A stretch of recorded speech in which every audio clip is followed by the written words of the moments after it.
ओम शांति। 16 जून 2020 की बाप दादा की साकार मुरली। मुरली के सार में बाबा ने कहा, मीठे बच्चे, तुम्हारा पहला पहला सबक पाठ है, मैं आत्मा हूँ, शरीर नहीं। आत्म अभिमानी होकर रहो तो बाप की याद रहेगी। प्रश्न है आज का, तुम बच्चों के पास कौन सा गुप्त खजाना है जो मनुष्यों के पास नहीं है?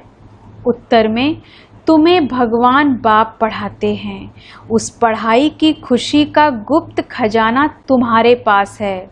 तुम जानते हो, हम जो पढ़ रहे हैं भविष्य अमरलोक के लिए, ना कि इस मृत्यु लोक के लिए।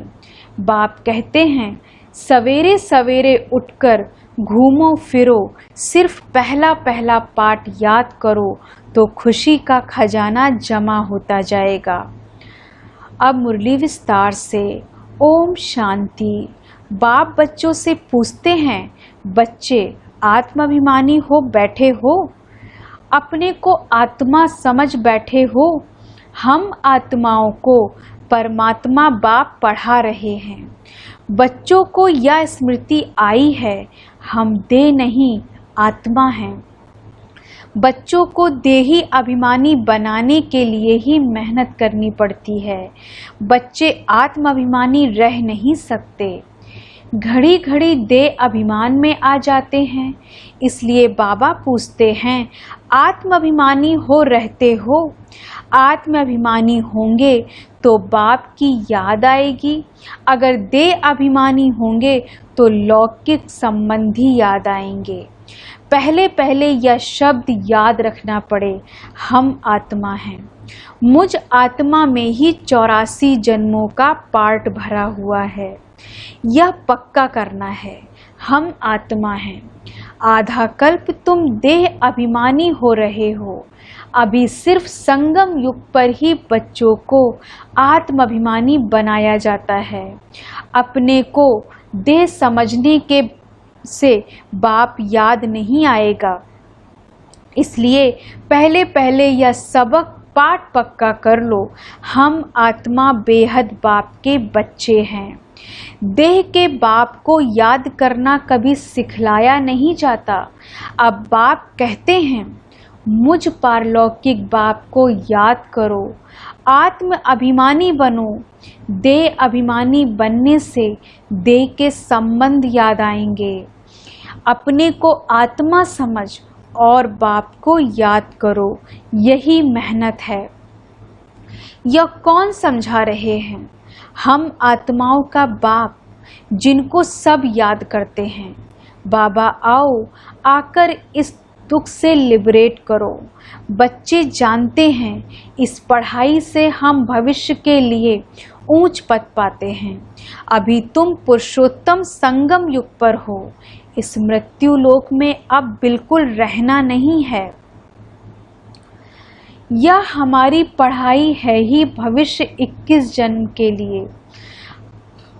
हम सतयुग अमर लोक के लिए पढ़ रहे हैं। अमर बाबा हमको ज्ञान सुना रहे हैं। तो यहाँ जब बैठते हो, पहले पहले अपने को आत्मा समझ बाप की याद में रहना है, तो विकर्म विनाश होंगे। हम अभी संगम युग पर हैं। बाबा हमको पुरुषोत्तम बना रहे हैं। कहते हैं, मुझे याद करो तो तुम पुरुषोत्तम बन जाएंगे। मैं आया हूँ मनुष्य से देवता बनाने। सतयुग में तुम देवता थे। अभी जानते हो कैसे सीढ़ी उतरे हैं। हमारी आत्मा में 84 जन्मों का पार्ट रुंधा हुआ है। दुनिया में कोई नहीं जानते। वह भक्ति मार्ग अलग है, यह ज्ञान मार्ग अलग है। जिन आत्माओं को बाप पढ़ाते हैं वह जाने और ना जाने कोई। यह है गुप्त खजाना भविष्य के लिए। तुम पढ़ते ही हो अमर लोक के लिए, ना कि इस मृत्यु लोक के लिए। अब बाप कहते हैं, सवेरे उठकर घूमो फिरो, पहला पहला सबक यह याद करो कि हम आत्मा हैं, ना कि शरीर। हमारा रूहानी बाबा हमको पढ़ाते हैं। यह दुख की दुनिया अब बदलनी है, सतयुग है सुख की दुनिया, बुद्धि में सारा ज्ञान है। यह है रूहानी स्पिरिचुअल नॉलेज। बाप ज्ञान का सागर स्पिरिचुअल फादर है, वह है देही का बाप। बाकी तो सभी देह के ही संबंधी हैं। अब देह के संबंध तोड़ एक से जोड़ना है। गाते भी हैं, मेरा तो एक दूसरा न कोई। हम एक बाप को ही याद करते हैं, देह को भी याद नहीं करते। यह पुरानी देह तो छोड़नी है, या भी तुमको ज्ञान मिला है। यह शरीर कैसे छोड़ना है, याद करते करते शरीर छोड़ देना है। इसलिए बाबा कहते हैं, देही अभिमानी बनो, अपने अंदर घोटते रहो। बाप बीज और झाड़ को याद करना है। शास्त्रों में यह कल्प वृक्ष का वृत्तांत है, या भी बच्चे जानते हैं। हमको ज्ञान सागर बाप पढ़ाते हैं, कोई मनुष्य नहीं पढ़ाते हैं। यह पक्का कर लेना है, पढ़ना तो है ना। सतयुग में भी देहधारी पढ़ाते हैं, यह देहधारी नहीं है। यह कहते हैं, मैं पुरानी देह का आधार ले तुमको पढ़ाता हूँ। कल्प कल्प मैं तुमको ऐसे पढ़ाता हूँ, फिर कल्प बाद भी ऐसे पढ़ाऊँगा। अब मुझे याद करो तो तुम्हारे विकर्म विनाश होंगे। मैं ही पतित पावन हूँ, मुझे ही सर्वशक्तिमान कहते हैं। परंतु माया भी कम नहीं है, वह भी शक्तिमान है। कहाँ से गिराया है अब याद आता है ना। 84 के चक्र का भी गायन है, यह मनुष्यों की ही बात है। बहुत पूछते हैं, जानवरों का क्या होगा। अरे यहाँ जानवर की बात नहीं, बाप भी बच्चों से बात करते हैं। बाहर वाले तो बाप को जानते ही नहीं, तो वह क्या बात करेंगे। कोई कहेंगे, हम बाबा से मिलने चाहते हैं। अब जानते कुछ भी नहीं, बैठकर उल्टे सुल्टे प्रश्न करेंगे। 7 दिन का कोर्स करने के बाद भी पूरा कुछ समझते नहीं हैं कि यह हमारा बेहद का बाप है। जो पुराने भक्त हैं, जिन्होंने बहुत भक्ति की हुई है, उनकी बुद्धि में तो ज्ञान की सब बातें बैठ जाती हैं। भक्ति कम की होगी तो बुद्धि में कम बैठेगा। तुम हो सबसे जास्ती पुराने भक्त। गाया भी जाता है, भगवान भक्ति का फल देने के लिए आते हैं।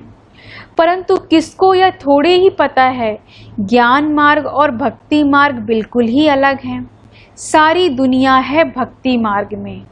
कोटों में कोई आकर यह पढ़ते हैं, समझानी तो बहुत मीठी है। 84 जन्मों का चक्र भी मनुष्य ही जानेंगे ना। तुम आगे कुछ नहीं जानते थे, शिव को भी नहीं जानते थे। शिव के मंदिर कितने ढेर हैं।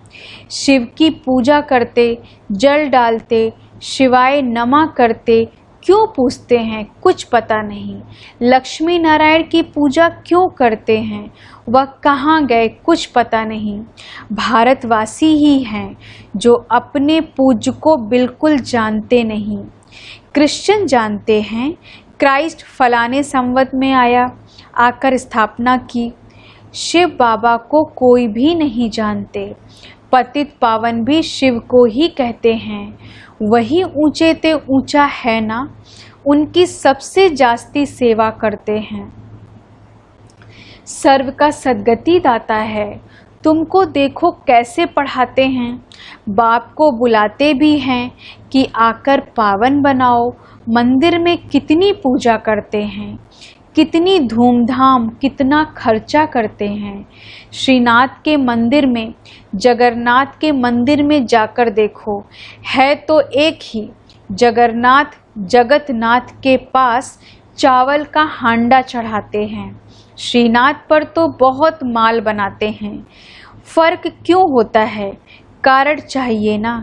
श्रीनाथ को भी काला, जगन्नाथ को भी काला कर देते हैं। कारण तो कुछ भी नहीं समझते। जगन्नाथ लक्ष्मी नारायण को भी कहते हैं या राधे कृष्ण को कहेंगे। राधे कृष्ण लक्ष्मी नारायण का संबंध क्या है या भी कोई नहीं जानते। तुम बच्चों को मालूम पड़ा है कि हम पूज्य देवता थे, फिर पुजारी बने, चक्र लगाया, अभी फिर देवता बनने के लिए हम पढ़ते हैं या कोई मनुष्य नहीं पढ़ाते हैं। भगवान वाच है। ज्ञान सागर भी भगवान को ही कहा जाता है। यहाँ तो भक्ति के सागर बहुत हैं जो पतित पावन ज्ञान सागर बाप को याद करते हैं।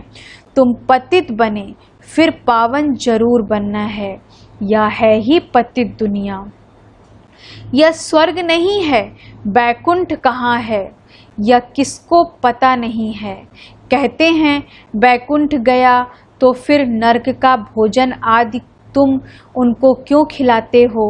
सतयुग में तो बहुत ही फल फूल आदि होते हैं। यहाँ क्या है, यहाँ है नरक। अभी तुम जानते हो बाबा द्वारा हम स्वर्गवासी बनने का पुरुषार्थ कर रहे हैं।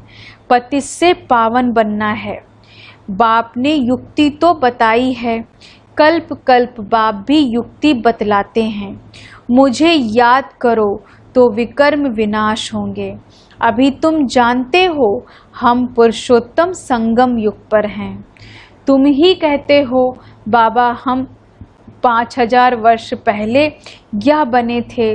तुम ही जानते हो कल्प कल्प या अमर कथा बाबा से सुनते हैं। शिव बाबा ही अमरनाथ है, बाकी ऐसे नहीं कि पार्वती को बैठ कथा सुनाते हैं। वह है भक्ति। ज्ञान और भक्ति को तुमने समझा है। ब्राह्मणों का दिन और फिर ब्राह्मणों की रात बाप समझाते हैं। ब्राह्मण होना, आदिदेव भी ब्राह्मण ही था, देवता नहीं कहेंगे। आदिदेव के पास भी जाते हैं। देवियों के भी कितने नाम हैं। तुमने सर्विस की है तब तुम्हारा गायन है। भारत जो वॉइसलेस था फिर विशेष बन जाता है। अभी रावण राज्य है ना। संगम युग पर तुम बच्चे अभी पुरुषोत्तम बनते हो। तुम्हारे पर बृहस्पति की दशा अविनाशी बैठती है, तब तुम अमरपुरी के मालिक बन जाते हो। बाप तुम्हें पढ़ा रहे हैं मनुष्य से देवता बनाने के लिए। स्वर्ग के मालिक बनने की बृहस्पति की दशा कहा जाता है। तुम स्वर्ग अमरपुरी में तो जरूर जाएंगे, बाकी पढ़ाई में दशाएं नीचे ऊपर होती रहती हैं, याद ही भूल जाती है। बाप ने कहा है मुझे याद करो। गीता में भी है भगवान वाच काम महाशत्रु है। पढ़ते भी हैं परंतु विकार को जीतते थोड़े ही हैं। भगवान ने कब कहा 5000 वर्ष हुआ। अब फिर भगवान कहते हैं काम महाशत्रु है, इन पर जीत पानी है। या आदि मध्य अंत दुख देने वाला है। मुख्य है काम की बात, इस पर ही पतित कहा जाता है। अभी पता पड़ा है यह चक्र फिरता है। हम पतित बनते हैं, फिर बाप आकर पावन बनाते हैं ड्रामा अनुसार। बाबा बार बार कहते हैं पहले पहले अल्फ की बात याद करो। श्रीमत पर चलने से ही तुम श्रेष्ठ बनेंगे। या भी तुम समझते हो हम पहले श्रेष्ठ थे फिर भ्रष्ट बने हैं, अब फिर श्रेष्ठ बनने का पुरुषार्थ कर रहे हैं। दैवी गुण धारण करना है, किसको भी दुख नहीं देना है, सबको रास्ता बताते जाओ। बाप कहते हैं मुझे याद करो तो पाप कट जाएं। पतित पावन तुम मुझे ही कहते हो ना। या कोई को पता नहीं कि पतित पावन कैसे आकर पावन बनाते हैं। कल पहले भी बाप ने कहा था मामेकम याद करो। यह योग अग्नि है जिससे पाप दग्ध होते हैं। खाद निकलने से आत्मा पवित्र बन जाती है। खाद सोने में ही डालते हैं, फिर जेवर भी ऐसा बनता है। अभी तुम बच्चों को बाप से ने समझाया है आत्मा में कैसे खाद पड़ी है, उनको निकालना है। बाप का भी ड्रामा में पार्ट है जो तुम बच्चों को आकर देही अभिमानी बनाते हैं। पवित्र भी बनना है। तुम जानते हो सतयुग में हम वैष्णव थे, पवित्र गृहस्थ आश्रम था। अभी हम पवित्र वन और विष्णुपुरी के मालिक बनते हैं। तुम डबल वैष्णव बनते हो। सच्चे सच्चे वैष्णव तुम हो।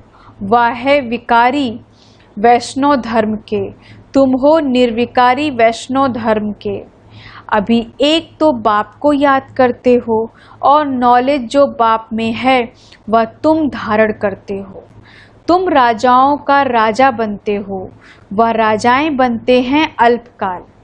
एक जन्म के लिए तुम्हारी रजाई है 21 पीढ़ी, अर्थात फुल एज पास करते हो।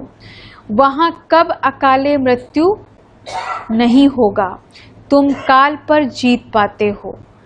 समय जब होता है तो समझते हो अब यह पुरानी खाल छोड़ नई लेनी है। तुमको साक्षात्कार होगा। खुशी के बाजे बजते रहते हैं। तमो प्रधान शरीर को छोड़ सतो प्रधान शरीर लेना या तो खुशी की बात है। वहाँ 150 वर्ष आयु एवरेज रहती है, यहाँ तो अकाले मृत्यु होती रहती है क्योंकि भोगी हैं। जिन बच्चों का योग यथार्थ है उनकी सर्व कर्मेंद्रियां योग बल के वश में होंगी। योग में पूरा रहने से कर्मेंद्रियां शीतल हो जाती हैं। सतयुग में तुमको कोई भी कर्मेंद्रियां धोखा नहीं देती हैं। कभी ऐसे नहीं कहेंगे कि कर्मेंद्रियां वश में नहीं हैं। तुम बहुत ऊंचते ऊंच पद पाते हो। इनको कहा जाता है बृहस्पति की अविनाशी दशा। वृक्षपति मनुष्य सृष्टि का बीज रूप है। बाप ऊपर है, बीज है ऊपर में, उनको याद भी ऊपर में करते हैं। आत्मा बाप को याद करती है। तुम बच्चे जानते हो बेहद का बाप हमको पढ़ाते हैं। वह आते ही एक बार हैं अमर कथा सुनाने। अमर कथा कहो, सत्यनारायण की कथा कहो, उस कथा का भी अर्थ नहीं समझते हैं। सत्यनारायण की कथा से नर से नारायण बनते हैं। अमर कथा से तुम अमर बनते हो। बाबा हर एक बात क्लियर कर समझाते हैं।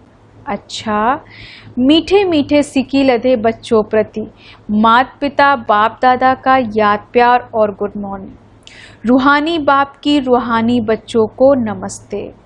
हम रूहानी बच्चों की रूहानी बाप दादा को गुड मॉर्निंग, नमस्ते नमस्ते नमस्ते। धारणा के लिए मुख्य सार। पहली पॉइंट, योग बल से अपनी सर्व कर्मेंद्रियों को वश में करना है। एक वृक्षपति बाप की याद में रहना है। सच्चा वैष्णव अर्थात पवित्र बनना है।